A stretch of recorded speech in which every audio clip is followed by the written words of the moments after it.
property owners appealed their 26 assessments, and 810 properties were reviewed. Of the 810 properties, 456 of these were owned by county residents, which is a percentage of 56.3%. And then out of the 810, 354 were properties owned by non-county residents, or 43.7%. The table shows the results of these hearings.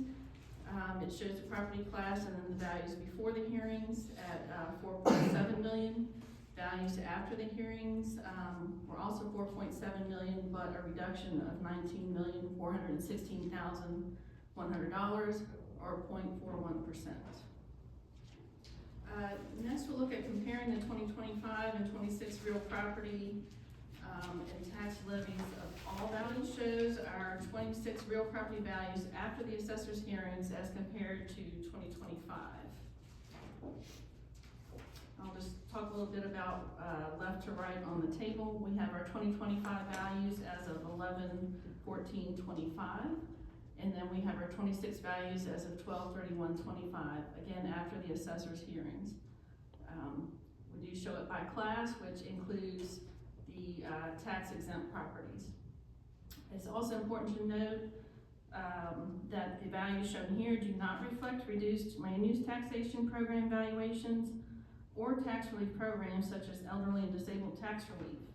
It also does include the tax exempt properties, including Commissioner of Revenue approved exemptions for veterans killed in action and or surviving spouses, or disabled veterans and surviving spouses. And the 2025 real property values reflect values from the last reassessment in 2022, plus property improvements and new construction from December 31st of 2022 through November 14th, 2025.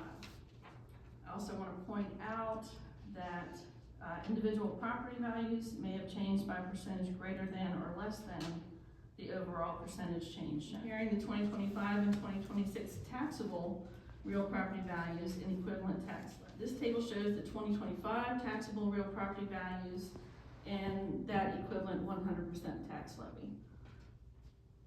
And this is the taxable real property values as of 11/14/25. It shows the deductions for the 2025 tax year for the land use discount and current elderly and disabled tax relief discount to arrive at the values used to calculate the 2025 100% equivalent tax levy for the 25 adjusted real property value. And the increase in those total adjusted values is $1,022,402,100, or a percentage change of 31.5%.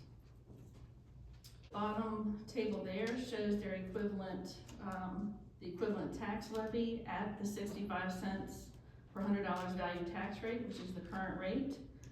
And you can see the difference in that between 26 and 25 is $6,645,614. Again, a 31.5% increase.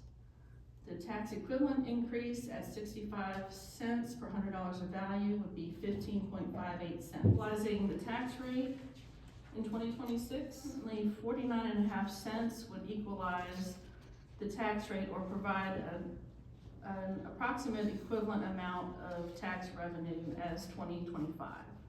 This is a 15.58 or 15.5 cent difference. 22 real property assessment resulted in an overall increase in values of 20.5%, an equivalent of 14 cents per $100 of value. The 21 real property tax rate was 72 cents per $100 in value.